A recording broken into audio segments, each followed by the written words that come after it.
Hi అండి అందరికీ. ఇవాళ వీడియోలో ఆలూ రైస్ ఎలా చేయాలో చూద్దాం. ఇది లంచ్ బాక్స్కి చాలా సింపుల్గా మంచి టేస్టీగా చాలా బాగుంటుంది. ముందుగా స్టవ్ ఆన్ చేసుకొని కడాయి పెట్టుకోవాలి. ఈ వీడియోలో చూపించిన విధంగా అన్ని ఏపీ వేసుకొని ఫ్రై చేసుకోవాలి. ఇక్కడ ఈ వీడియోలో ఏమేమి వేస్తాననేది స్క్రీన్ మీద అయితే ఇస్తానన్నమాట. దాన్ని బట్టి మీరు రెడీ చేసుకోవచ్చు. ఇలా కొంచెం దూరంగా ఫ్రై అయ్యాక ఇవి చల్లార్చుకొని పౌడర్ చేసి పెట్టుకోవాలి.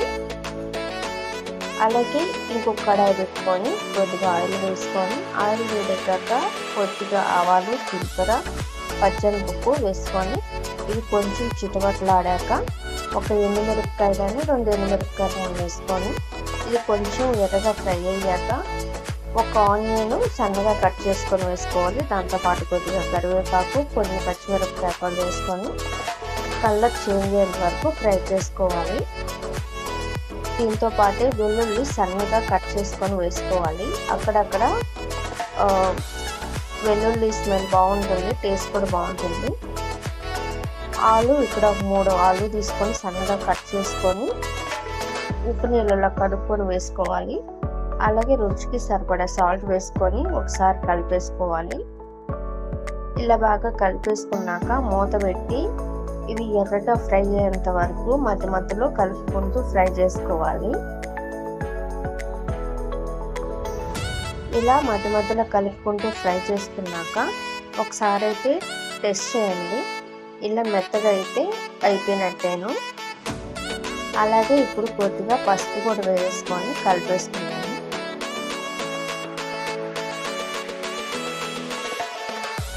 ఇలా బాగా కలిపేసుకున్నాక ఇంతకు ముందు రెడీ చేసుకున్న మసాలా పొడి కూడా అది కూడా వేసుకొని కలుపుకోవాలి. మీ కారానికి తగ్గట్టు ఈ పొడి వేసుకోండి. కొంచెం స్పైసీ తినే వాళ్ళైతే నేను వేసిన ఐటమ్ మొత్తం కలిపి వేసుకోవచ్చు. ఇలా 1 నిమిషం పాటు కొంచెం బాగా ఫ్రై చేసుకున్నాము. దీంట్లో ఉప్పు, కారం అన్నీ బాగా పట్టేంత వరకు ఫ్రై చేసుకోవాలి. ఇలా కాస్త ఫ్రై అయిపోయాక దానికి సరిపడా రైస్ కూడా వేసుకొని బాగా మిక్స్ అయ్యేంత వరకు కలుపుకోవాలి.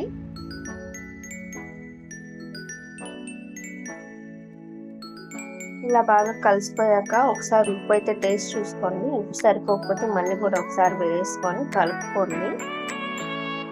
ఇక్కడైతే నాకు సరిపోలేదు, అందుకనేసి నేను మళ్ళీ కొద్దిగా సాల్ట్ వేసుకొని కొత్తిమీర కూడా వేసుకొని బాగా కలిపేసుకొని హై ఫ్లేమ్లోనే 1 నిమిషం పాటు రైస్ బాగా వేడెక్కేంత వరకు ఫ్రై చేసుకోవాలి.